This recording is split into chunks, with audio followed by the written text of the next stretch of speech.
Pues ya no va a ser así, dice López Obrador, después de esta conferencia de prensa donde habló de todos estos temas. Y bueno, pues en la parte que se detuvo, que nos detuvimos ahora, que tiene que ver cuando se refirió a Manuel Bartlett Díaz, bueno, la prensa le preguntó, hay una discusión abierta acerca de la decisión de López Obrador de los nombramientos en el sector petrolero y energético. Y bueno, pues la figura que ha acaparado la atención por obvias razones es la de Manuel Bartlett, a quien hemos invitado a este estudio para este programa en internet esta mañana para hablar de lo que está ocurriendo. Manuel, buenos días, bienvenido, gracias por estar aquí. Al contrario, a ti, Carmen, ya sabes mi respeto y admiración a tu labor heroica. No, bueno, qué palabra.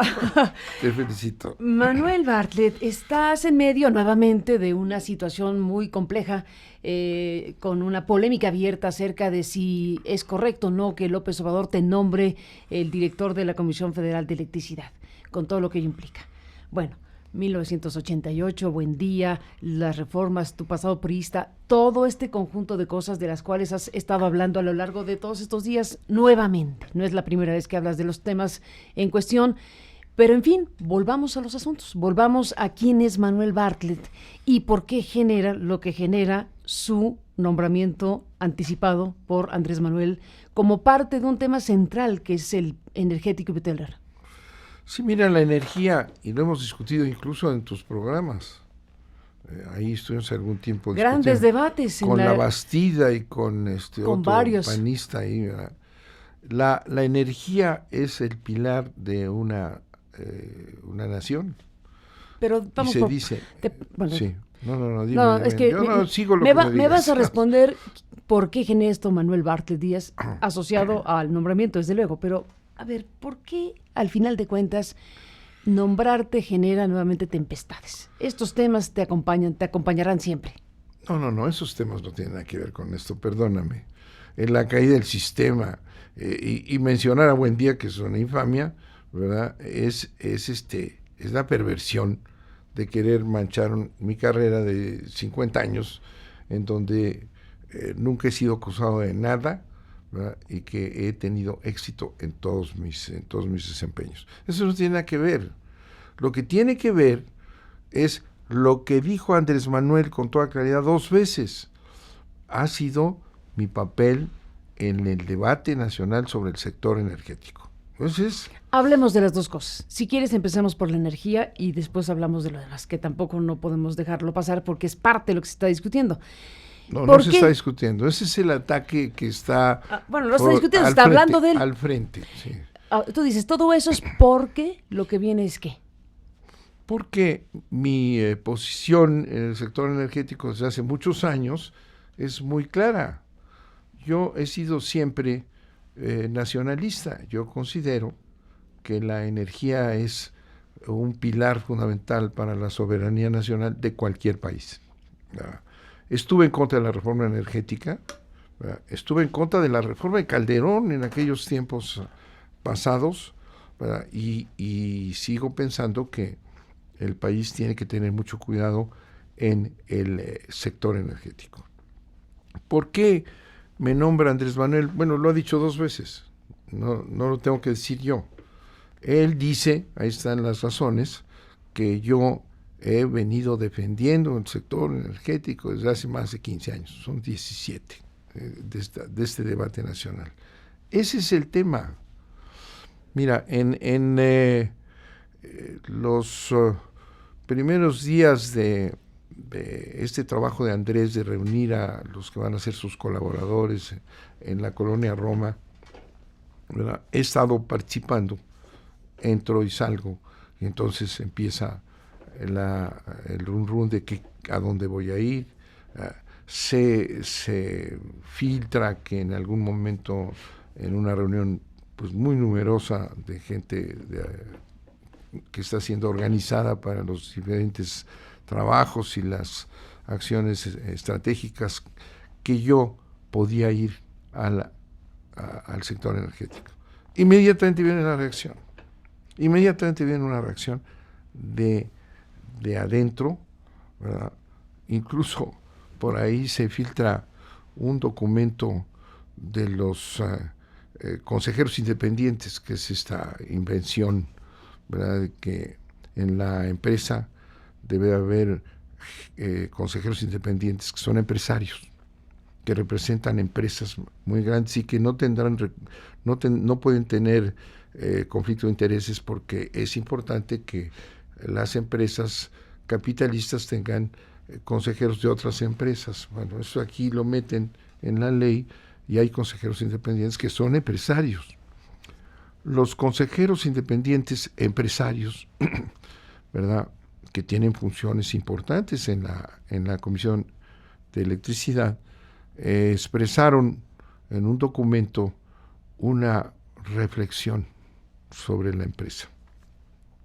Y ahí explican que esta es una empresa, no es un sector del Estado, no es una empresa con características de empresa, cuyo objetivo, que cambia de esa antigua empresa que surge en 37 con Lázaro Cárdenas, esa empresa no tiene una función social que tenía determinante, sino es una empresa productiva del Estado.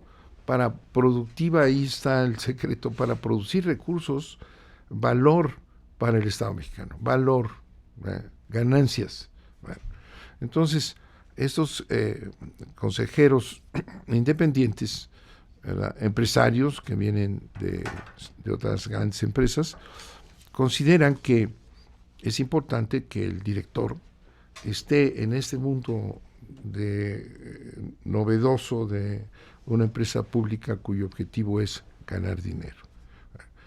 Y entonces empiezan a hablar de cuáles son los perfiles y dicen, hay dos perfiles que están viéndose destacados. Uno es fulanito, que ya fue miembro de la Comisión Reguladora de Energía, muy bien. Y otro, Manuel Bartlett, muy mal. ¿Quién era el otro? El otro, un personaje que no quiero mencionar para... Pero ¿por qué no? De una vez para saber quién es. Contigo hay que mencionar todo. Sí, por favor. Absolutamente, por absolutamente. Favor. No, ya ni de preferencia, ¿ni te acuerdas? Ni me acuerdo. Bueno, un de personaje. Ese personaje que porque ya había estado ahí, que ese era el perfil. En cambio, Manuel Bartlett, un político que no sabe nada, ¿qué va a hacer aquí? No tiene ninguna experiencia para manejar el sector eléctrico. Bueno, eso te refleja de dónde viene el ataque, esta ofensiva, ¿no? Y desde luego he tenido algunas intervenciones en otros lados donde me dicen, bueno, pero usted estuvo en contra de la reforma energética, entonces usted va a destruir la reforma energética llegando ahí. Las calificadoras. Estaría muy mal que Andrés Manuel, el nuevo presidente, echara para atrás la reforma energética, una gran conquista de la democracia y de la visión estratégica y moderna del país, ¿verdad? Eso es todo, ¿verdad?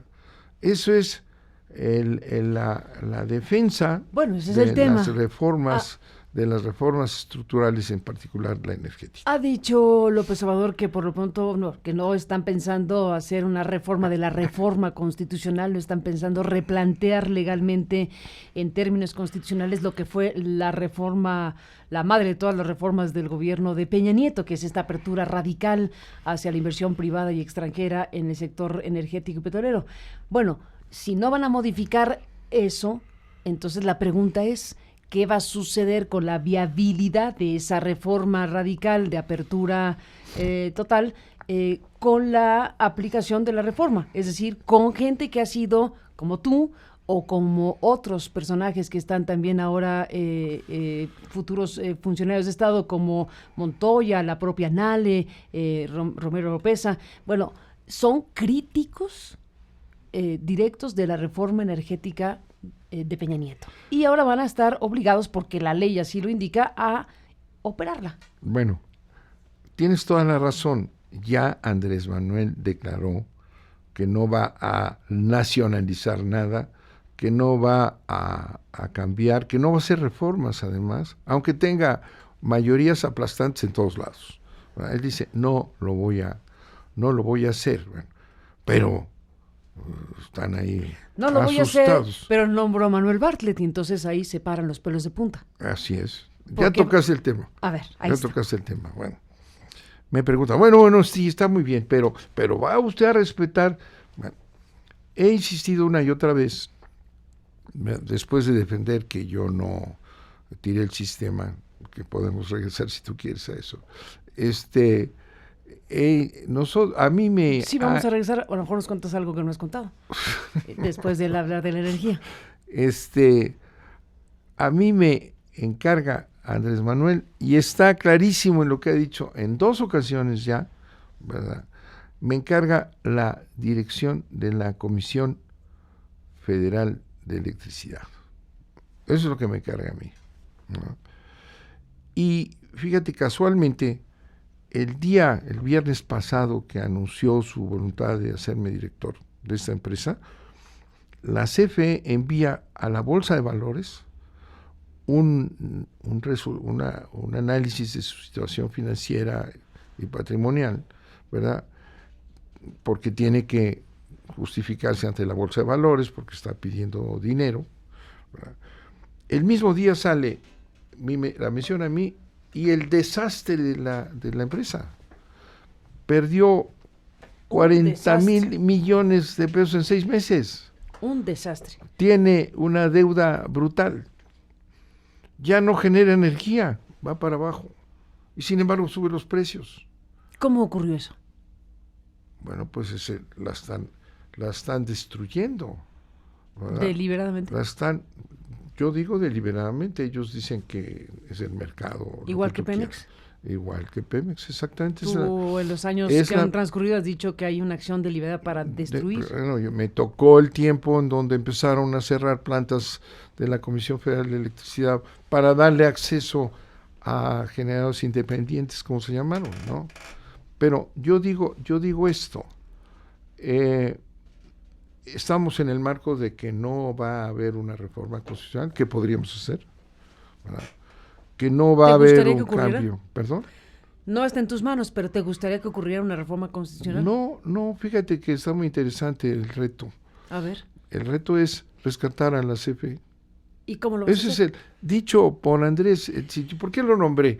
Porque conoce el tema, ¿verdad?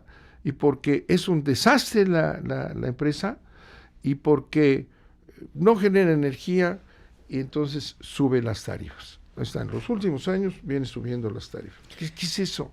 Entonces, ese es el mandato que tengo. Pero voy a ser director de una empresa que están matando, a lo mejor porque están esperando algún otro resultado estos consejeros, ¿no? Pero esa es mi tarea. ¿Y cómo rescatar vas a rescatar una empresa que están matando, como tú dices? Pues, que tiene esos resultados. Pues quitando a los verdugos, ¿no? A ver, ¿qué vas a hacer? Cuéntanos. La facultad que tiene el presidente de nombrar al director, con todos estos intríngulis legales que existen ahí, es suficiente para que iniciemos una operación de boca a boca, ¿no? Vamos a resucitarla y vamos a hacerla lo que fue una gran empresa nacional. ¿A partir de qué acciones? Bueno, en unos cuantos días, Andrés Manuel va a ser ya declarado presidente electo. Ahorita todavía está... El PES está impugnando la elección. El PES está queriendo sacar... Arañando para su registro. Que en algunas... impugnó algunas... no, bastantes. Porque considera que ahí... tenía 14 juicios y luego subo 68 más. O sea que... Pues sí, el PES está buscando su registro e impugnó la elección presidencial. En ese sentido. Para revisar cuáles del PES a ver si en esas casillas hay algunos los votos del PES que le alcanzan para el porcentaje que le falta. Pero bueno. Cuando esto ocurra dentro de poco. ¿Cuándo ocurra? Tienen un plazo hasta el 4 de septiembre. En ese momento ya se va a dar ese proceso que a veces es mecánico, ¿no? De entrega-recepción. Suena a un proceso burocrático y no lo es. Entrega-recepción, ¿no? Ni más ni menos. Es una empresa del Estado mexicano y hay unos señores que la están administrando y tienen que decirnos que están entregando. Ese proceso es fundamental. Crucial. Vamos a ver por qué pierden 40,000 millones en 6 meses. 40,000 millones en 6 meses. ¿Por qué no están generando energía? ¿Por qué han subido en los últimos 5 años las tarifas? ¿No? Por encima de la competencia. Es una empresa cuyo objetivo es la competencia en el mercado. Pues, hombre, pues, no lo veo que estén muy competitivos, ¿no? Uh-huh. Entonces vamos a hacerla competitiva. Bueno, están ayudando a la competencia sin competir, pues. Bueno, ¿ese es parte del asunto o cómo? Eso me recuerda, ¿sabes qué? A la historia de un león, ¿no? No el tigre, el león. Esta es una historia de un león. A ver, ¿qué león? A un esclavo en Roma de los emperadores, lo castigan y lo entierran en el circo romano y lo entierran hasta el pescuezo y le sueltan el león. Entonces está todo el público ahí viendo cómo el león se lanza y se le echa a la cabeza de este pobre ahí que no podía hacer nada, pero tiene un pescuezo hábil, se mueve y se va el león y no lo logra descabezar. Y empieza el público a gritar: ¡juega limpio, negro! ¡Juega limpio! Esa es la competencia, de la CFE, ¿verdad? No, las reglas de la competencia son la competencia. Entonces hagamos competitiva la CFE, sigamos las reglas del mercado. O sea, tiene que producir energía, tiene que generar, tiene que bajar las tarifas. En la lógica de la reforma energética del gobierno de Peña Nieto, en esa lógica, tú dices, con que compita la Comisión de Electricidad, estamos del otro lado. Ese es el tema. Bueno, claro. Me preguntan, pero usted no va a destruir. A ver, aquí sí. hay un tema. Tú dices, se ha hecho una acción deliberada para destruir y para quitar de la competencia, para favorecer la inversión privada, nacional y extranjera en el sector petrolero y energético. Bueno, llegan ustedes y tú dices, vamos a rescatar a esa empresa de la nación y la vamos a hacer competitiva en la lógica que la han colocado. Claro. O sea, ahora es una empresa que compite igual que las otras. La pregunta es, ¿competirá igual que las otras o harán la vuelta para entonces desde el propio gobierno favorecer que la Comisión Federal de Electricidad, con las herramientas que tiene el gobierno, esté por encima de las otras competidoras que no verán bien que haya algo que pueda ser incluso motivo de cuestionamiento legal? No, mira, nosotros somos respetuosos de la Constitución y de las leyes, pero es tan sencillo como eso. Si CFE está en el mercado, que así está, y si el objetivo que fue crear una competencia, un mercado, bueno, pues vamos a competir, hombre. Vamos a competir. ¿Cómo vas a rescatar a la Comisión Federal de Electricidad? ¿Qué tipo de cosas? Bueno, sé que estás diciendo, deja que me entreguen para analizar qué ocurrió, para entonces ver qué fue lo que pasó para este desastre. Pero algo sabrás en el camino antes de que te entreguen formalmente este poder. Bueno, pues es muy sencillo. Es una empresa que genera electricidad. Su objetivo es generar y distribuir. La esencia de una empresa es generar, ¿verdad? Genera electricidad, si no, pues no existe. No es una comercializadora de electricidad que compra y vende, ¿no? Es una generadora. Ese es el gran tema, es generar. El tema es generar energía, ¿verdad? A los más bajos precios posibles. Tenemos a millones de mexicanos que no pueden pagar estas tarifas que están subiendo, ¿verdad? Entonces, vamos a ser unos ortodoxos, ¿verdad? Defensores del mercado. Y entonces tenemos una empresa que es de los mexicanos, que ha sido una epopeya para electrificar el país, ¿verdad? La tenemos calificada como una empresa de rango mundial, y me tocó a mí en participar en convenciones de empresas eléctricas en Venecia, me acuerdo, y en París también, ¿verdad? Y la CFE era de las estrellas, ¿no? Frente a todas las empresas del mundo, Bueno, pues debe ser competitiva, ¿no? En las reglas del mercado, claro. Hay que respetar las reglas del mercado. Y a eso vamos. Esto asusta Bueno, pues ya viste la embestida que si yo tengo un pasado oculto ¿Y lo tienes? y resulta que es la derecha la que defiende a Cárdenas. Como si le quitó a Cárdenas el triunfo para dárselo a Salinas. La derecha, básicamente, por ahí los escritores y los plumíferos, ¿verdad? No, nosotros vamos a respetar las reglas. Tu Y la pasado regla, te acompaña, sí, sí, estamos de la acuerdo. regla es que compita. No hay ninguna nota en esa estructura del mercado eléctrico y todo eso que diga, y esta empresa tiene que morir. No, entonces no habría competencia. Vamos a competir. Lo mismo para Pemex. Más allá Sí, de que del tema ya hablamos esta semana con Rocío Nale ampliamente. sí, no. Pero digamos, estamos hablando de las dos empresas del Estado mexicano que están en la misma circunstancia en términos de su desfondamiento. Han quedado Así en es. situación muy, muy Así es, dramática, así es. en pocas palabras. Así es porque son malos administradores, la verdad. No, pero hay algo peor porque tú estás planteando que hay una acción deliberada desde hace varios años. O sea, Bueno, tu lo mensaje ha dijimos. sido, aquí está una acción decidida desde quienes han encabezado el Estado mexicano en los últimos años, últimos sexenios, para empequeñecer, hacer un cascarón. Recuerdo que alguna vez utilizaste esa expresión, si no me equivoco, precisamente para entonces dejar paso a la inversión privada, Sí. extranjera y nacional. Pero eso no está en el esquema constitucional. No, eso no dice la ley, evidentemente no lo Entonces dice. vamos a aplicar la ley. Lo que dice la ley son empresas del Estado productivas. Productivas, propiedad del Estado mexicano, estratégicas además, porque no quitaron todo de la Constitución, siguen siendo eso, ¿verdad? Aunque después se deslave todo en leyes y reglamentos. Vamos a competir, que no se asusten. ¿Y dices que van a bajar las tarifas? Vamos a revisar por qué suben, Bueno, por lo pronto, ¿por qué suben? porque suben, y suben, y suben si se trata de competir. Se supone Si que al tú revés la tienes, cosa. si tú tienes las tarifas más altas frente a un mercado dinámico, pues no vas a competir, te vas a morir.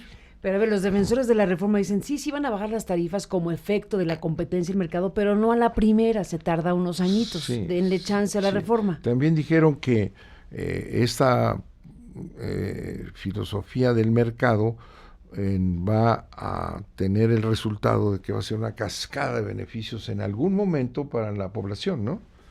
Hace 30 años.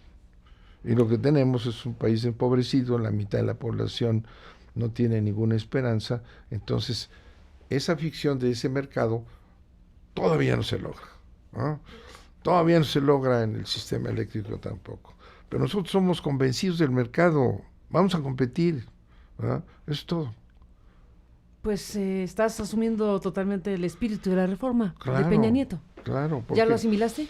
No, pues es que ahí esas son las condiciones. Es lo que dice ¿no? la Constitución. Son las condiciones. No te gustaba, sí. pero no me- te quedan otras reglas. No me gustaba ni me gusta. Ni te gusta. Ni me gusta, pero respetamos las reglas. No te gusta, pero vas en la defensa del mercado, antes de la rectoría del Estado. Vamos a que la CFE compita de verdad. ¿Listo? No necesitamos un cambio en ninguna ley. ¿Alcanza un sexenio para rescatar aquello? Yo creo que en el primer año vamos a estar ya con otra Comisión Federal de Electricidad, claro. En un año. En un año vamos a estar camino a su recuperación. Claro, ese es el compromiso. ¿Qué va a pasar con los morosos, los que han promovido recursos legales? Andrés Manuel anuncia que habrá un tratamiento especial para un cierto núcleo de población. ¿A quién sí y a quién no le va a beneficiar esta decisión política? Bueno, ya dijo él que era un compromiso personal en Tabasco y esa zona, ¿verdad? Y que lo va a cumplir. Yo me comprometí, lo cumplió. Borrón y cuenta nueva, pero a pagar, a partir de ahora. O sea, todo lo que deben se les condona. Oh, exclamaciones de horror de cómo van a subsidiar, o que es parte de la visión. Va a haber una tarifa diferenciada, dijo él, ¿no? A partir de ahora una tarifa diferenciada. Y fíjate, si recordamos la historia de la electrificación del país y cómo se hizo esa empresa de la nada, 1937, con máquinas viejas que compraron, importaron de desecho de Estados Unidos fue creciendo frente a empresas privadas muy grandes, ¿no? Y otras muy pequeñas. Y se convirtió en esa empresa de clase mundial, con el esfuerzo de los ingenieros mexicanos. En tiempos de Cárdenas. Desde Cárdenas en adelante. Y de López Mateos. Ayer leí yo la carta de López Mateos a Andrés Manuel. Bueno, ese es el tema. La Comisión Federal de Electricidad será uno de los ejes principales de lo que viene para este gobierno de López Obrador y tú has sido invitado para ello. Y bueno, pues Cárdenas sigue siendo el nombre. Ahora te propongo, revisemos esta parte de la historia. Tú y yo hemos conversado muchas veces, cosa que te agradezco. Recuerdo muy ampliamente una charla que sostuvimos, a lo mejor la recuerdas tú, cuando hicimos un libro que se llama Transición, y ahí tú hiciste una revisión histórica de la evolución de México. Bueno, ¿por qué no retomamos ese hilo? Fíjate, los ochos. Estamos en 2018 con un punto de quiebre muy fuerte con esta elección tan poderosa a favor de López Obrador. Pero no podríamos imaginar este 2018 sin lo que pasó desde luego en el 88 o en el 68. Estamos en el 50 aniversario del movimiento estudiantil de 1968, eso que sacudió a la sociedad mexicana, esta irrupción de jóvenes y estudiantes que terminó en masacre en la Plaza de las Tres Culturas el 2 de octubre. Bueno, ese punto de quiebre histórico, lo que ocurrió en 88, que tú viviste en carne propia, que te lo hemos preguntado una y mil veces. ¿Qué no ha contado Manuel Bartlett del 88? La caída del sistema. Hoy vemos y oímos voces como la familia Cloutier, por ejemplo, Tatiana, que dice que no está, que había mejores que tú, en todo caso, que podía haber mejores opciones, o Manuel Cloutier, que ha subido el tono de su crítica. Veía un tuit un poco ofensivo esta mañana de Manuel Cloutier contra tu persona. Bueno, Manuel, ¿qué se puede hoy decir de ese 88 en voz tuya, cuando ha pasado todo lo que ha pasado y cuando sigue acompañándote, por las razones que sean, esta historia? Por las razones que sabemos. Por las razones que estás diciendo. Pero las razones que dijiste. Las razones que sean. Las razones es colocarte esa historia de regreso, sí, ahora con esta futura nueva responsabilidad. Bueno, vamos a decir que en esa historia que podemos reproducir, en la que yo he estado ahí, formado parte, central de todos. En algunos casos, en otros un poco regional, pero en fin, fui gobernador en un estado y no tuve que ver en Puebla en muchas cosas que ocurrieron aquí en el sanilismo, cedillismo, etcétera. Bueno, ahorita me contaste en lo que no tuviste que ver, pero que viste. Bueno, la elección de 1988, ¿verdad?, es una elección de una enorme importancia. Te voy a dar ahorita le voy a pedir a alguna de tus gentes que baje por un libro que tengo allá en mi coche, ¿no? ¿Sobre? Porque sobre este tema. ¿Cómo se llama el libro? El libro se llama La historia de un caso, ¿no? Ya sabes que los juristas norteamericanos hacen case studies, el caso, ¿no? Un caso que tiene que ver con la elección de 88. Bueno, esa elección es fundamental. ¿Por qué? Porque entra Salinas y pone patas arriba a México. El origen de todo esto que tenemos hoy, de la corrupción, se llama Salinas de Gortari. Bueno, ese es el reclamo que se te hace, que ayudaste a que llegara. Sí, que yo fui el que hice un fraude para que él llegara, ¿no? En conclusión, esa es la acusación principal. Sí, yo soy el responsable, porque se cayó el sistema, de un fraude que hizo que llegara Salinas y convirtiera el país en otra cosa. ¿Qué es lo que pasa? Que pretenden los beneficiarios de esa elección, pretenden tener un chivo expiatorio. Manuel Bartlett fue el autor de esa elección cuestionada. No reconocen fraude estos beneficiarios. No. Es una elección cuestionada, ¿no? Y el responsable... Cuando dices beneficiarios, ¿a quién te refieres? A Salinas, a Fernández de Ceballos, a Calderón, al panista, al panismo. De esa elección, en esa elección el resultado es una asociación entre el PAN y Salinas de Gortari. La derechización del país por Salinas de Gortari y el apoyo que le dan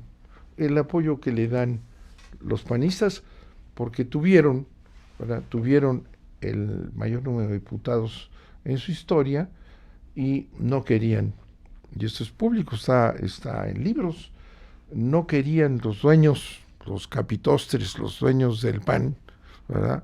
Cuando vieron que Cárdenas estaba impulsando un movimiento poderosísimo en el Zócalo de la Ciudad de México, tomar Palacio Nacional, ¿te acuerdas? La efervescencia aquella, ¿verdad? Entonces los capitostres, estos que salieron recientemente enseñando sus caras, ¿verdad?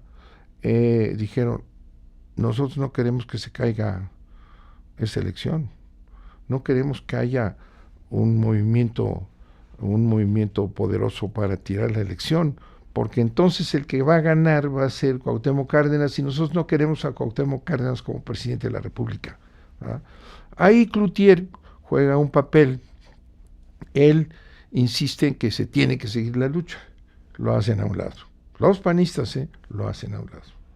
La lucha contra la acusación de fraude, es decir, los candidatos a la presidencia que en ese momento estaban, bueno, pues dicen hay que ir hasta el final, en pocas palabras. Sí, hay que ir hasta el final. Para impugnar la sale elección.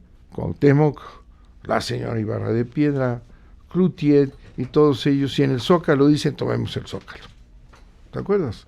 Ahí se detiene el impulso. ¿Tomemos ¿verdad? el Palacio?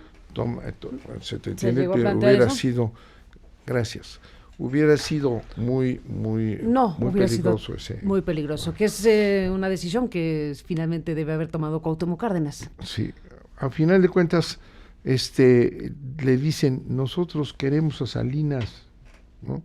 No queremos a Cuauhtémoc. Es público, esto está aprobado. Entonces, arréglense, ¿no? ¿Qué pasa con este ¿Arréglense arreglo? panistas Salinas? Claro, con este santo varón Luis H. Álvarez en la cabeza y Fernández de Ceballos a su derecha. ¿Ah? Arréglense con Salinas. Y resulta que en el colegio electoral, que entonces, de acuerdo con las reglas constitucionales, quien calificaba la elección era la Cámara de Diputados convertida en colegio electoral. Bueno, no se calificó la elección en la Comisión Federal Electoral, no. Se calificó la elección en la Cámara de Diputados, ¿verdad? Y ahí resulta que ya el pacto funciona, ¿verdad? Ya no hay una oposición radical del PAN. En la calificación, pero previo a eso está la caída de los resultados, es decir, las computadoras donde se supone que podían estar revisando. Eso es un mito. A ver, ¿cuál mito? ¿Cómo fue el asunto? ¿Cuál computadora? Bueno, se hablaba de un lugar donde al final de cuentas llegaron los representantes de los partidos a ver las computadoras. Era un sistema de información de la Secretaría de Gobernación. Exacto. El sistema ahí llegaron. Oficial. Dice, ahí se cayó el sistema, dice este personaje mítico Fernández Ceballos, se cayó el sistema porque... ¿Se cayó de caer o de callar? Pero nos vamos a enredar en muchas cosas. No se votó por computadora, todo se hacía por teléfono, pero la información llegaba. Los datos sí, en ese sistema. Había sumadoras. Ahí había sumadoras y en esa concentración, en ese lugar de gobernación es que llegaba la información que se estaba compartiendo con los partidos. Sí, que le íbamos a compartir. Que le iban a compartir. Siguió compartiendo, pero el sistema electoral del código, ¿verdad?, establecía un sistema que funcionó sin parar en ningún minuto. Era que las casillas, los paquetes se llevaban a los comités distritales y por primera vez en la historia electoral llevaban las actas afuera, ¿no? Esa es una reforma que yo hice, ¿no?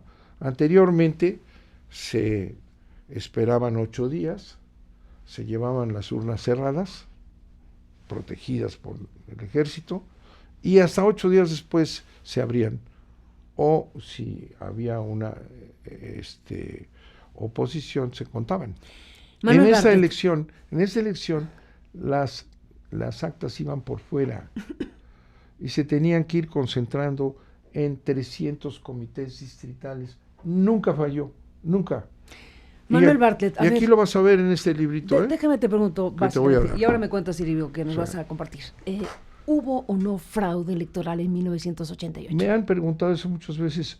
Yo no puedo decirlo, porque quien calificó la elección y quien tenía que haber visto los paquetes y que tenía que haber contado en el colegio electoral, yo no tenía esa función, ni tuve los paquetes nunca. La Comisión Federal Electoral esperó los resultados, era en el colegio electoral. Bueno, y ahí fue el arreglo del PAN con el PRI, ¿no? Y también algunos... Pero tú eras del PRI y eras el secretario de Gobernación. Pero yo no era el que tenía el poder, que no se les olvida. Pero Manuel Bartlett, claro, eres poderosísimo. Que no, hombre, cuando sale un candidato, bueno, hay que tener... El candidato inmediatamente toma el poder. Yo estaba en la Comisión Federal Electoral, no tenía el poder, ni tenía yo el manejo del país, lo tenía Salinas con Miguel de la Madrid. Habían desconectado toda posibilidad. ¿Y tú? ¿Yo qué? ¿Saliste de ese circuito de poder? Yo hice mi trabajo, claro, pero regresemos al asunto. En donde se calificó la elección fue en el Colegio Electoral Cámara de Diputados. Y ahí el PAN ya estaba de acuerdo con Salinas, ¿verdad? Ya estaban de acuerdo con Salinas y lo dejan que, sin abrir los paquetes, nunca los abrieron. ¿Te acuerdas que hubo un evento en que los panistas fueron ahí a que los paquetes se abrieran, ¿verdad? Y el ejército los rechazó? Uh-huh. Nunca abrieron los paquetes, nunca analizaron la elección. El PAN apoyó a Salinas para que esto no se hiciera, y algunos del movimiento aquel de la izquierda se fueron comprados. Ahí está. A ver, ¿y cuál es el beneficio? ¿Quién fue comprado en esa elección? No, fíjate que no tengo exactamente los datos, pero en los números. Pero no lances una cosa así nomás. No. A ver. Tengo todas las pruebas de todo, ¿eh? ¿Ah, sí? No, claro. ¿De quiénes fueron comprados? Ese es el análisis que se hace de los números. Los de entonces del movimiento se salen. ¿Del movimiento de izquierda? Del movimiento de izquierda, ese que estaba defendiendo su elección. Se salen. ¿Pero del equipo de Cuauhtémoc o quién? ¿De quién se salen? Ahí están los números. Se van y dejan, y libros, analizados. Entonces, la elección que ahí se tenía que haber analizado, ¿verdad? Pues no se analiza. Porque el PAN ya estaba de acuerdo con Salinas, ¿verdad? Y son los panistas quienes legitiman a Salinas, ¿verdad? Y lo dice Luis H. Álvarez. Y luego en sus memorias analiza este evento. Un tiempo después,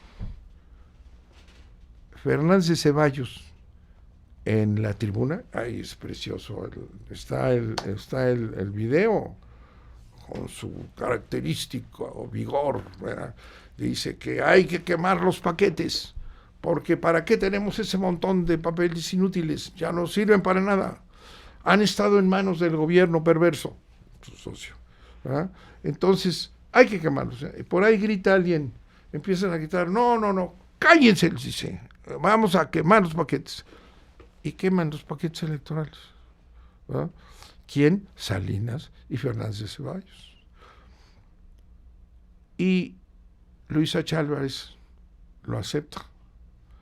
En sus memorias dice, hice mal en haber aceptado lo que me dijo Fernández de Ceballos de quemar los paquetes, porque ahí estaban las pruebas. No es la historia. Uh-huh. ¿Quiénes se beneficiaron de esa elección? Pues ellos, el PRIAN, y gobiernan juntos años hasta el 1 de julio pasado. Te dirán tus detractores, fuiste nombrado secretario con Salinas. Sí. ¿Como pago por tus servicios? ¿Y por qué por pago? ¿Por qué por pago? Tus detractores dicen cosas muy feas de ti. Claro. Esa, por ejemplo. Sí, los detractores dirán misa. Bueno, en la misa de tu historia, yo fui secretario. Tú fuiste secretario de Educación Pública. Sí, claro. Y luego me corrió. ¿Te corrió? Pero claro. ¿Te invitó a ser gobernador de Puebla? No me invitó a ser gobernador, claro. ¿Cómo te corrió Salinas? Así de correr, de adiós, váyase. Claro. A ver, ¿cómo fue pero eso? con mano cariñosa. ¿Así? Sí, ¿Cómo claro. fue eso? Mira, yo hice un programa educativo, cuando dicen, me pagan, no. Yo fui secretario de Educación, ¿verdad? Dentro de mis acciones fue hacer un plan de educación, no como esto que hicieron, sino consultando a los medios. Es un gran programa de modernización educativa. Inicié todo un programa de descentralización educativa, ¿verdad? Logré que aceptara Salinas de Gortari ¿Con el Bester? quitar a Jongitud. Para poner el Bester. Para quitar a Jongitud era entonces importantísimo, era el dueño. Quien pone a el Bester es Salinas y Camacho. No se te olvide que el Bester era delegada de Camacho y quien propone el Bester fue Camacho. En un cenáculo ahí, como dicen, el kitchen cabinet, ¿no? En donde estaba Gutiérrez Barros y todos ellos, ¿verdad? Aceptaron que se fuera Jongitud, que tenía sometida a la Secretaría de Educación, a petición mía, ¿verdad? Con un movimiento de maestros tremendo allá afuera y en el Zócalo. Finalmente aceptan quitar a Jongitud y ponen a el Bester, ellos. ¿Tú no? No, yo no. Pasado algún tiempo, Salinas, ahí están mis resultados de un sistema educativo de primera, hecho con los maestros. Salinas aplaza la aprobación o la presentación del programa de modernización educativa, lo aplaza, y luego lo lanza en Monterrey, ¿verdad? Lo lanza en Monterrey en medio de una gira internacional que iba para ver si se diluía ahí, ¿verdad? Y empezamos a trabajar intensamente y un día me llama a Acuerdo, un 6 de enero, recuerdo, estábamos de vacaciones todos, yo regreso, estaba con mi familia por ahí, con mi portafolio, ¿no? Voy a abrir el portafolio y dice, no, espérate, vamos a hablar de otra cosa. Manuel, ¿no está muy largo la historia? Te queremos oír, que te corrió Salinas. Bueno, claro. Queremos saber cómo fue. Bueno, o sea, no abras el portafolio. No abras el portafolio. Mira, tengo que tomar decisiones, Manuel.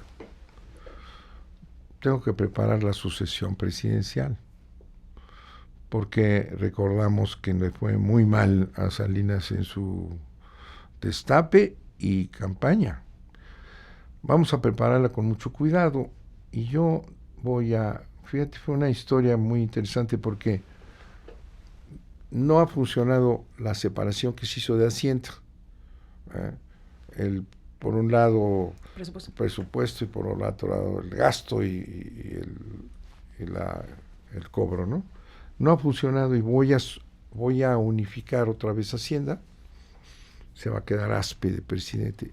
Y me sobra Zedillo, secretario de Programación y Presupuesto. Me sobra Zedillo y Zedillo tiene que estar en el gobierno, ¿verdad? Zedillo aprendió mucho de educación contigo, porque tú hacías un programa y tú lo tenías que llevar al presupuesto para que lo presupuestaran. Entonces tuvimos en esas discusiones que siempre toman su tiempo, un largo periodo de análisis. Me dice, pues ahí aprendió mucho contigo, el programa de modernización está ya preparadísimo para ser secretario de Educación. Yo necesito que esté en el gabinete. Y a ti te voy a invitar a un proyecto fantástico que tengo, que es, a partir de París, establecer un eje de influencia europea buenísimo. Tú hablas francés, estudiaste en Francia algún tiempo, puede ser mi pieza clave en Europa para la conquista. Digo, ese panorama lo... Embajador en Francia. Embajador en Francia. ¿Y no te gustó la idea? ¿No te gustaba la idea? Yo le digo, esto con todo respeto, señor presidente, es un lateral kick. ¿Te acuerdas? Entonces estaba de moda un libro que hablaba del lateral kick, una patada de lado, ¿no? Pácatelas, te vas. ¿Te acuerdas que Margain, un gran secretario de Hacienda con Echeverría, lo corrió? Y entonces se dijo que Margain se había caído de un caballo, estaba lastimado y tenía que salir, ¿no? Y entonces lo mandó de embajador. Pero esa historia de los embajadores, que en realidad son corridos y expatriados, pues sufren terriblemente. Yo fui director en jefe de Asuntos Políticos en Relaciones Exteriores. Todos los embajadores políticos y mandados sufrían como perros porque no están hechos para la diplomacia, ¿no? Entonces tú dijiste, ¿no, presidente? No, muchas gracias. ¿Y qué pasó? Entonces... Él me insistió muchísimo. Que fueras embajador en Francia. Entonces yo le dije que no me interesaba irme al exterior. Y en alguna plática por ahí me preguntó Córdoba Montoya, que por qué no aceptaba yo tanto que me quería Carlos Salinas. ¿Y si te quería? Me quería mucho, me dijo Córdoba. ¿Y tú qué crees que sí te quería? Yo quería? le dije, bueno, si me quiere tanto, quiero ser candidato a gobernador de mi estado de Puebla. Lo pensaron mucho tiempo. Se han de seguir arrepintiendo. Ajá. Y entonces me autorizaron a ser candidato, no gobernador, y tenía yo que ganar. Bueno, pero en ese tiempo... En ese tiempo no ganó el ex jefe de gobierno del Distrito Federal, Ramón Aguirre. En ese tiempo unos llegaban y otros no. Bueno, empezaban los escarceos de la competencia política, la alternancia. La alternancia fue las concertaciones. O las concertaciones, como se dice ahora. Eso sí, que eran más peligrosas que perder una elección. Bueno, nos has Ese contado. fue el hecho, pero Zedillo, para completarte esa historia que tú me animas a platicar, Zedillo, que tenía que estar ahí porque había aprendido mucho de educación, ¿verdad? Inmediatamente después de mi salida se asocian a la OSDE. Era el único espacio que le faltaba para la mundialización y para la neoliberalización, la Secretaría de Educación. Cuando Zedillo organizó una ceremonia pública para tomar posesión de la SEP, en el patio, en ese bello edificio que yo restauré, se hacía un protocolo. El secretario de Gobernación, me tocó hacerlo, anunciaba que se iba este maravilloso funcionario extraordinario, ¿verdad? Pero aquí había otro más mejor que iba a sustituirlo, y muchas gracias. Entonces me dan la palabra y yo dije esto que estoy platicando. Dije yo, el presidente de la República, en uso de sus facultades de nombrar y remover libremente a sus secretarios, me ha removido del cargo. O sea, me ha despedido. Pues así lo dije, ahí estaba Gutiérrez Barrios, que Dios lo tenga en su santa gloria, y estaba Zedillo, y estaban todos los rectores, y estaban todos los directores, estaba llena la plaza, ¿no? Y salí con el reconocimiento de ese auditorio. Esto es una parte de tu historia con Salinas de Gortari, y al paso del tiempo, bueno, pues ahora estás a punto de formar parte de otro gobierno, que es el de Andrés Manuel López Obrador. Qué cosa tan singular tu biografía política. Haber estado en el 88 con lo que la izquierda ha señalado el fraude que le quitó la presidencia a Cuauhtémoc Cárdenas. La izquierda, la derecha ahora. Bueno, a ver, pero en ese momento, no. Hay una acusación seria histórica de fraude del 88. Te voy a decir una cosa. Tú mismo dices, yo no sé si sí o si no. Cárdenas nunca me ha acusado a mí. Él sabe lo que pasó. Es mi amigo Cuauhtémoc, ¿eh? Cuando fui... ¿Él sabe lo que pasó? ¿Él sabe lo que pasó, dices? Él sabe la historia. ¿Es tu amigo Cuando Cuauhtémoc? me hacen a mí candidato para ser senador, que ahorita lo soy en las últimas horas, ¿verdad?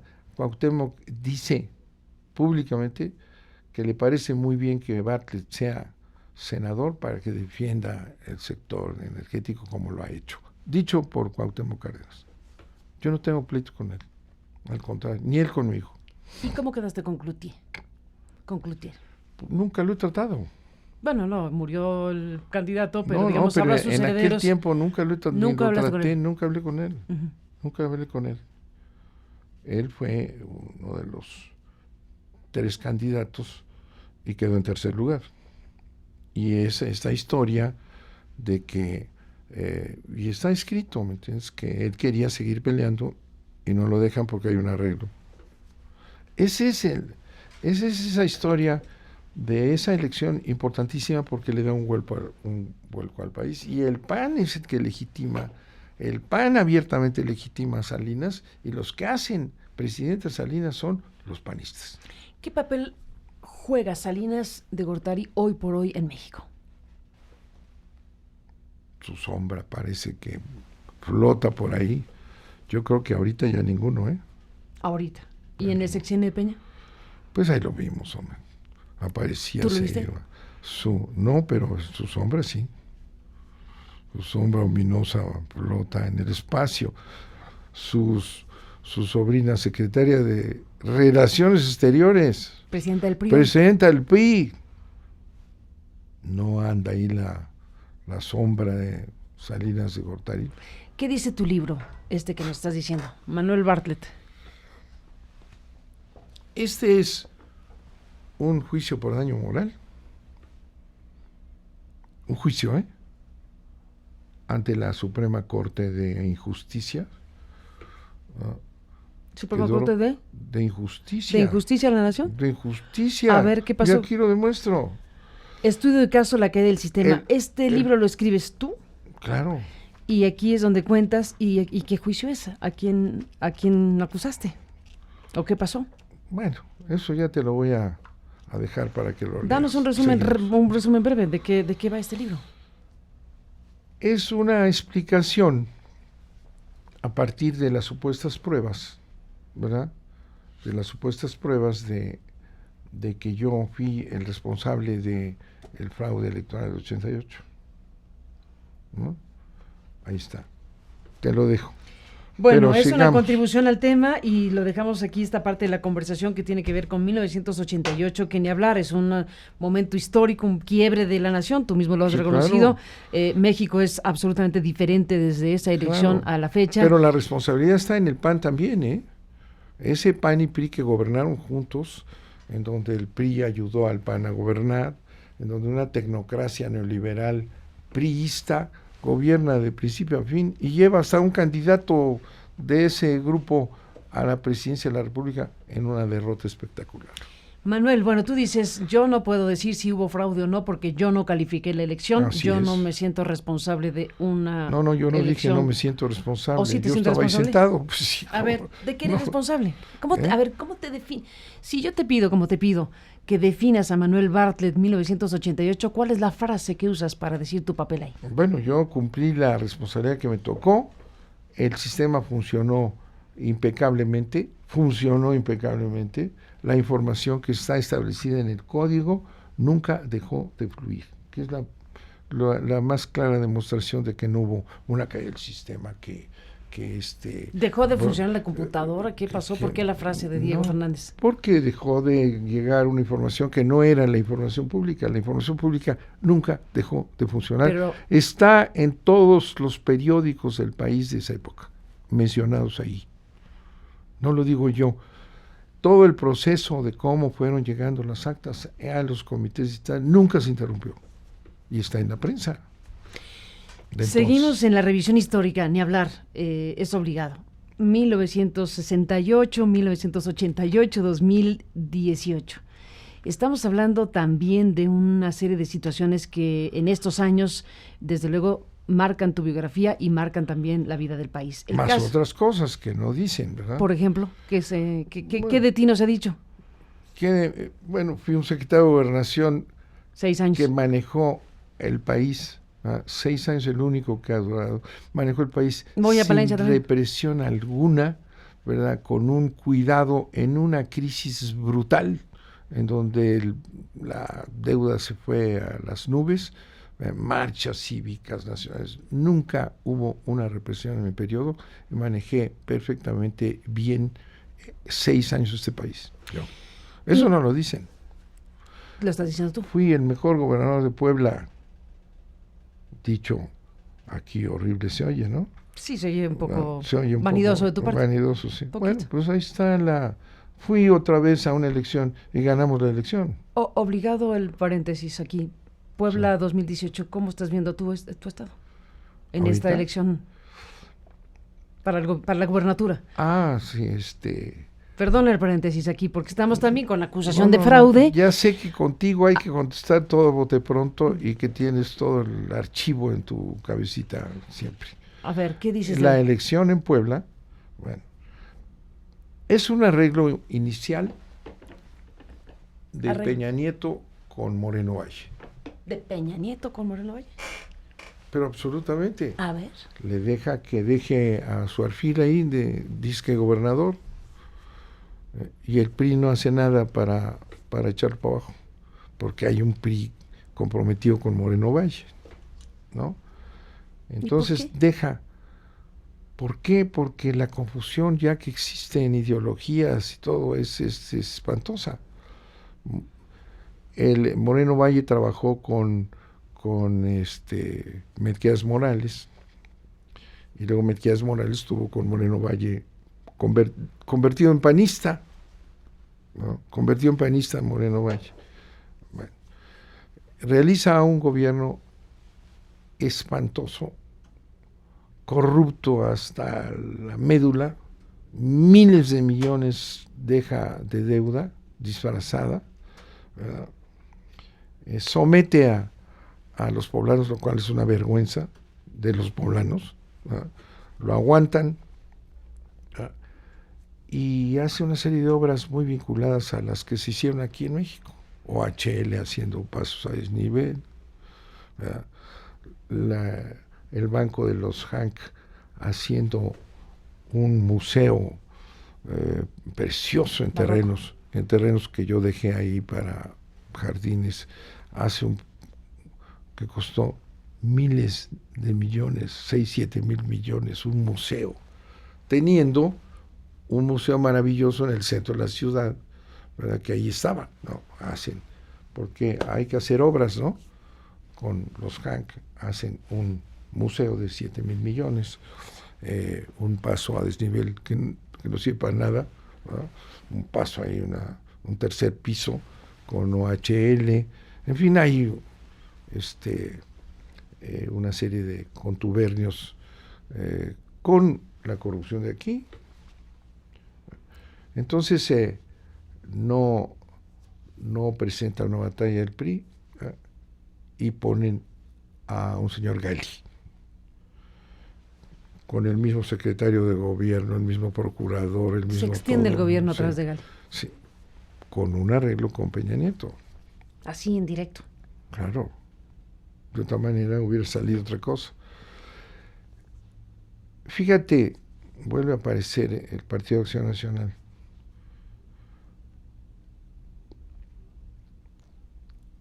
El primer lugar de la lista de diputados plurinominales en la pasada elección lo ocupa un operador de Moreno Valle. El primer lugar en el PAN de la lista, y es el primer diputado que entra. Qué extraño, ¿no? Que son las listas, es donde están las vacas sagradas del PAN. El primer lugar lo tiene un operador de Moreno Valle. ¿Qué es quién? De Moreno Valle. ¿Y quién es ese operador? Un tal Euquid Castañón se llama. Acusado de ser del sistema de espionaje. Bueno, Bueno, hemos aquí hablado ampliamente de ese tema. Euquid Castañón. Euquid Castañón. Bueno, ese entra por el PAN en primer lugar. Bueno, si decide Moreno Valle poner a su esposa de candidata, ¿verdad? Y el PAN la acepta. Bueno, porque esa es la corrupción de los partidos también, ¿no? ¿Por qué acepta el PAN que Moreno Mayer ponga a su esposa. Bueno, luego aceptó que querían hacer a Margarita candidata, ¿no? Obviamente con los turbios manejos tenía que venir una absoluta y total corrupción y fraude electoral, ¿no? Para que ganara su mujercita, porque eso le garantiza seguir saqueando el Estado, ¿no? Como lo hizo, ¿no?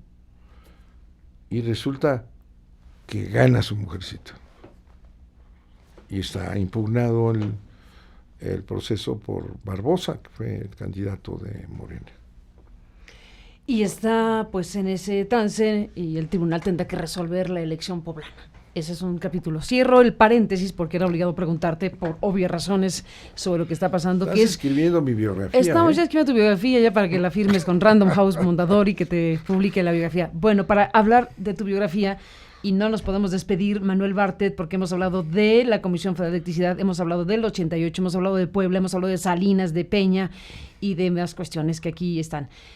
Dices, la palabra que usas es infamia para el caso Buendía. Bueno, has hablado del caso Buendía también, y también aparece circulando ahora una columna de Miguel Ángel Granados Chapa, que revive Carlos Bravo, que recupera en estas horas, y ha circulado muchísimo la columna de Miguel Ángel, el queridísimo Miguel Ángel Granados Chapa, que en su momento escribió sobre ti, sobre el asesinato de Buendía. Seguramente la habrás leído, te la habrán pasado en estas horas, y es la revisión del tema Buendía.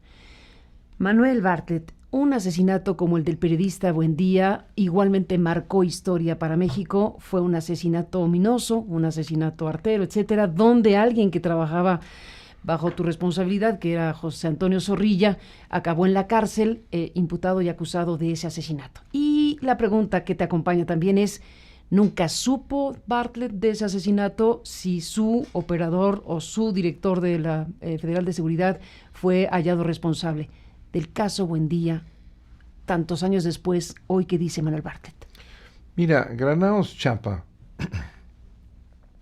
muy respetable periodista, me pidió que yo le contestara le diera una entrevista sobre ese caso, ¿no? Y yo acepté, lo encontré en recuerdo, en un programa en Radio Universidad. Él salía y yo entraba. Y le dije que sí, que estaba yo a sus órdenes. Vale. Ya muy enfermo, su secretaria me insiste en el tema, le digo, estoy a sus órdenes, me manda un cuestionario y lo respondo. Bueno, ese cuestionario, en vida de él, ¿no? Ese cuestionario es lo que él me preguntó y se lo di, ¿no? Ese cuestionario se publica después y se deforma, ya muerto Miguel Ángel, ¿no? ¿Se deforma de qué manera? Él se dice que no era cierto, publican un libajo por ahí, ¿verdad? Pero ahí está mi contestación a ese interrogatorio. Yo considero, sí dije infamia, porque no tengo nada que ver con ese crimen, ¿verdad? Y no hay el menor elemento que señale alguna relación conmigo, ¿verdad? Pero ahí está otra vez, has tocado algunos temas que se imputan como infamia, porque pero a ver, fue juzgado Zorrilla, fue juzgado todo ese grupo y jamás se mencionó a ninguna figura pública en ese juicio, porque no era yo el único, había un procurador, había un presidente de la República, y resulta que dice, no, Manuel, y ahora sacan otra vez para servir a los intereses de quienes están destruyendo la CFE ese tipo de cosas. Pero fíjate, aquí cuando se habla del caso Buendía, desde luego se tiene que hablar de, pues, de Zorrilla. De Zorrilla, de lo que publicaba Buendía, del asunto de la CIA en México, de la DEA en México, esa parte de la historia que a ti te tocó vivir en términos de secretario de Gobernación. Miguel de la Madrid, a Miguel de la Madrid, Procurador de la República, y a todo un gobierno. A todo un gobierno, del cual formaste parte. A todo ese gobierno, a ver. Sí, del cual formé parte, pero no era yo el gobierno. El gobierno de Miguel de la Madrid vivió ese tiempo tremendo, como lo has descrito, en donde ahora con la desclasificación de los archivos, que esa es una maravilla, porque ahora conocemos cosas que antes se intuían, pero que ahora se saben con mucha más contundencia. Por ejemplo, la intervención de la CIA o de la DEA en el asunto de Kiki Camarena, pues es importantísima. Al final, el asesinato de la gente de la DEA en México, pues ahora se sabe, al paso del tiempo, ahora se sabe que ahí había una situación entre la DEA, que investigaba a través de esta gente, que pues estaba cerca de descubrir una presunta relación de la CIA para el tema de obtener recursos desde México con el tema del narcotráfico, financiar ilegalmente desde la CIA pues movimientos como la contrarrevolucionaria en el sandinismo u otros movimientos y situaciones en otros lugares del mundo. Sabemos que efectivamente la CIA en sus momentos clave obtuvo recursos paralelos, llamémoslo así. Eso ocurrió así como se cuenta en aquellos años, Manuel Bartlett, esa posible relación o esa presunta relación entre un gobierno mexicano y agentes de la CIA para permitir la generación de recursos criminales que pudieran también alimentar objetivos geoestratégicos de Estados Unidos, como hablando la contrarrevolucionaria sandinista. ¿Eso ocurría así? Mira, dices que ahora nos estamos enterando de apertura de documentos. Yo no conozco esos documentos de los que hablas. Yo no conozco esos documentos. No conocimos. En el caso del 68, léete el libro de Sergio Aguayo, que tiene ahí varias referencias del tema de la CIA en el 68, por ejemplo. Sí, claro, en la CIA y lo que tú quieras, pero eso que me estás platicando, toda esa trama que es la repetición de los contras estos en Centroamérica y todo eso está apareciendo ahora, dices. ¿Y ocurrió o no ocurrió? A ver, te pregunto. No, yo no estuve no tuve esa información. ¿Tú eras un hombre de primera línea ahí? Sí, claro, secretario de Gobernación, ¿verdad? Y no tuve esa información, ¿verdad? ¿No? La CIA no tenía un convenio, acuerdo de algún tipo tácito con el gobierno mexicano para financiarse, de aquella operación criminal. Conmigo no. ¿Hay alguna relación? ¿Qué estuvo detrás de la muerte del Kiki Camarena, entonces? Bueno, pues hubo un juicio, todo eso se analizó y ahí está, ¿verdad? Pero el decir es que, fíjate, en una dicen que la DEA dice que yo estoy implicado en cosas. Ahora resulta que había una asociación con la CIA y con la DEA. Bueno, esas fantasías no tienen ninguna prueba en aquel tiempo que yo pudiera conocer. Pero tú tienes que conocer por qué mataron a Kiki Camarena, la gente de la DEA en México. Yo no soy juzgador, ese juicio se llevó con presencia de los embajadores de Estados Unidos. Y los capos principales del narco mexicano fueron a la cárcel porque fueron partícipes de este asesinato. Claro, sí. Pero la pregunta es, ¿por qué esos que mataron a Kiki Camarena lo mataron en México? ¿Qué hay en el fondo de esta historia? La trama que se cuenta es la que aquí a grandes brochazos acabo de decir, y tú dices que no hay documento que perdóname, eso que estás diciendo es lo que tú dices que se está descubriendo después. Que se ha publicado, que se ha escrito mucho. No hay tal. Bueno, a ver, entonces, ¿qué pasó ahí? ¿Qué hubo detrás de la muerte de Camarena? Está en los tribunales, se juzgó, y ahí había un procurador, Sergio García Ramírez, un hombre de una gran trayectoria y prestigio. Pregúntale a él por qué él Sergio García Ramírez. Claro. No era el secretario de Gobernación el responsable de esos asuntos. Pero se habrá enterado de qué pasó ahí con la muerte de Camarena. Nos enteramos todos, pero no me preguntes a mí lo que debes de preguntarle tú y quien quiere saber de eso a Sergio García Ramírez, Procurador General de Le la preguntaremos a García Ramírez, pero Hazlo. aquí la pregunta es, según Manuel Bartlett, al paso del tiempo, con lo que supiste entonces, con lo que se ha publicado, y puedes o no creerlo, pero lo que se ha publicado, ¿qué hubo detrás de la muerte de Camarena entonces? La muerte de Camarena y la de Buendía y todo eso, pues todo ha sido juzgado. Sí, ha sido juzgado, pero Sí, a ver, claro, pero ¿cuál es el móvil? tú quieres que yo te diga lo que en los juicios se dijo, ahí están. Pero tú dices, no está demostrado que había una alianza o colusión yo no entre conocí la CIA y el gobierno mexicano. Ninguna de esas cosas que me estás planteando, y esa fue una discusión con proceso que tuvimos en tu programa. Me acuerdo perfecto. ¿Right? Y te acuerdas que estaban haciendo algunas acusaciones de este tipo, y alguna mujer por ahí dijo que yo tenía muchos cadáveres, sin decir cuáles, ¿verdad? Esas son precisamente descalificaciones totalmente infundadas. Pero entonces tú en el sospechosismo, como dijo alguna vez Krill, oiga, tú tendrías que haber sabido todas esas cosas. ¿Cómo no estabas enterado? Pero es que uno supone, a ver, déjame te lo digo, uno supone que el secretario, pues es que se vale suponer también, un secretario de gobernación, y se vale contestar las suposiciones. De acuerdo, que en eso estamos. Uno supone que en el tiempo en que Manuel Bartlett fue secretario de Gobernación, un secretario de Gobernación como Bartlett lo sabía todo, de todos y de todo. Bueno, gracias. ¿O no? Por lo de como Bartlett, ¿verdad? Sí sabía yo. Sí fue un gran secretario de Gobernación. Sí controló este país en situaciones dificilísimas que no se dicen, en paros cívicos nacionales, en la caída del peso, la crisis brutal. Yo manejé a México de manera impecable. Ahora, yo supongo que Bartlett tenía que saber todo lo que pasaba.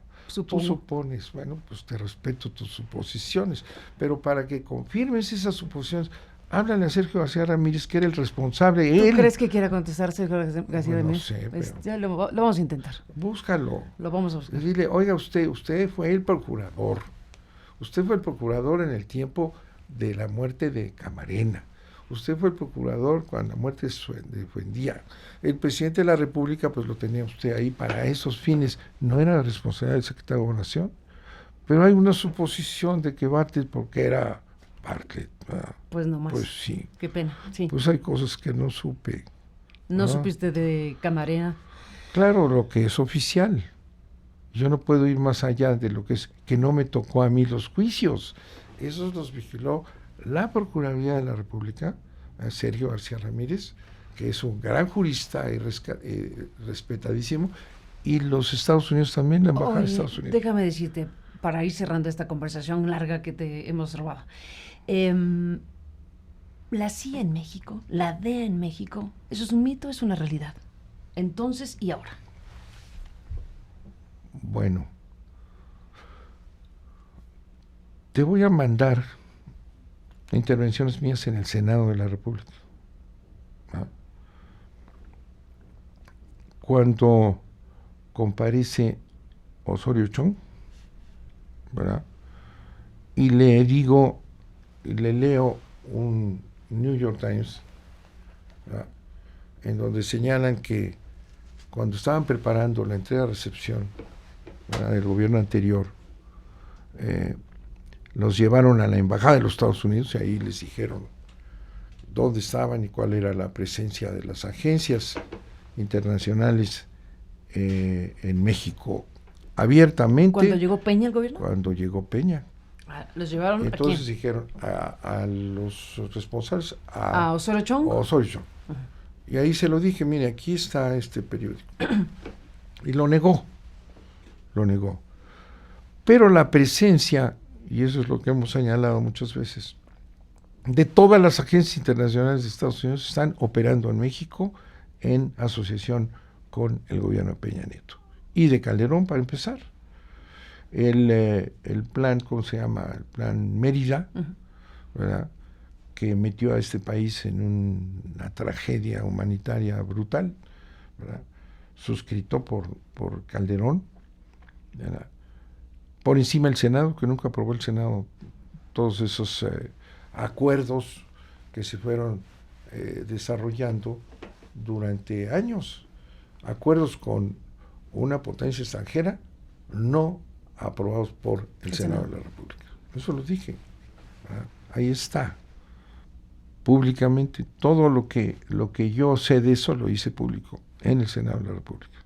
Para desmontar eso que se instaló en México en estos últimos años, ¿qué hay que hacer para cerrar esta conversación? Porque es uno de los grandes temas. Sé que no es del ámbito de la Comisión Federal de Electricidad. Qué bueno que lo no dices, te toca, si pero no, déjame decirte. Y luego así, sí, yo se lo dije, y supongo que como yo se lo dije en aquel entonces él tenía que haber actuado para acabar con eso. No, yo tengo la encomienda de la Comisión. Pero tendrás una mirada del otro.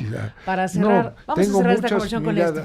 A ver, para cerrar esta conversación, Manuel Bartlett, porque hemos hablado de muchos temas y los que nos faltan, pero bueno, al final de cuentas el tiempo es limitado y ya te hemos atrapado mucho tiempo acá, pero hemos tratado de hacer este recorrido de los asuntos actuales y los que, pues... la historia. Y la historia. Bueno. El pasado de Manuel Bartlett. Estamos hoy, déjame cerrar aquí, estamos hoy en otro quiebre de la historia. Estamos hoy en este 2018 donde vimos y vivimos una votación histórica, una situación muy clara y un mandato muy claro a López Obrador, el mandato de una sociedad que quiere que las cosas sean diferentes. Si tú tuvieras que interpretar ese mandato, ¿cuáles son los ejes fundamentales de lo que la sociedad mexicana está diciendo con este tipo de votación masiva a un gobierno del cual vas a formar parte en los próximos años? Bueno, es un reclamo masivo como nunca, ¿verdad? De cambio profundo en el país, ¿no? ¿Qué es lo que lleva a esta votación y a llevar a Andrés Manuel como el hombre el hombre que la población valida como el único capaz de echar para atrás esta historia negra del país en donde nos ha llevado a este desastre, ¿no? La respuesta que tiene que dar Andrés, ¿verdad?, es de una gran responsabilidad y de un gran cambio, ¿verdad? La corrupción, que fue el tema de Andrés Manuel durante años en sus recorridos por todo el país, la corrupción oficial, ¿verdad? El crimen organizado que le llaman, que es la corrupción del Estado connivido con el crimen, ¿verdad? Acabar con esa tragedia de desaparecidos, desplazados, que es otra cosa, de territorios, ¿verdad?, de muertes sin límite, ¿no?, diarias, ¿no? Ese es un mandato, es un grito desesperado esta elección, ¿no?, en donde está, te digo, la corrupción, la pacificación del país, ¿verdad?, vivir realmente un estado donde se respete la ley, ¿verdad?, hacer un cambio de la clase política que llevó a este desastre. Bueno, infinidad de peticiones y reclamos que Andrés Manuel va a atacar con toda su energía y con la honestidad con la que se ha presentado. Pues ahí está un desafío enorme para este gobierno que viene y para la propia sociedad mexicana, que tendrá también que hacerse cargo de este nuevo momento que se ha construido. Gracias, Manuel, por estar aquí y conversar. Gracias por esta oportunidad de hacerte un repaso de mi biografía, de esa que está cuestionada por muy claros intereses, como te he demostrado. Manuel, gracias por estar aquí esta mañana. Gracias a ti. Y hasta la próxima. Hacemos una pequeña pausa y regresamos. Tenemos más esta mañana para usted. Volvemos en un instante. Sigue toda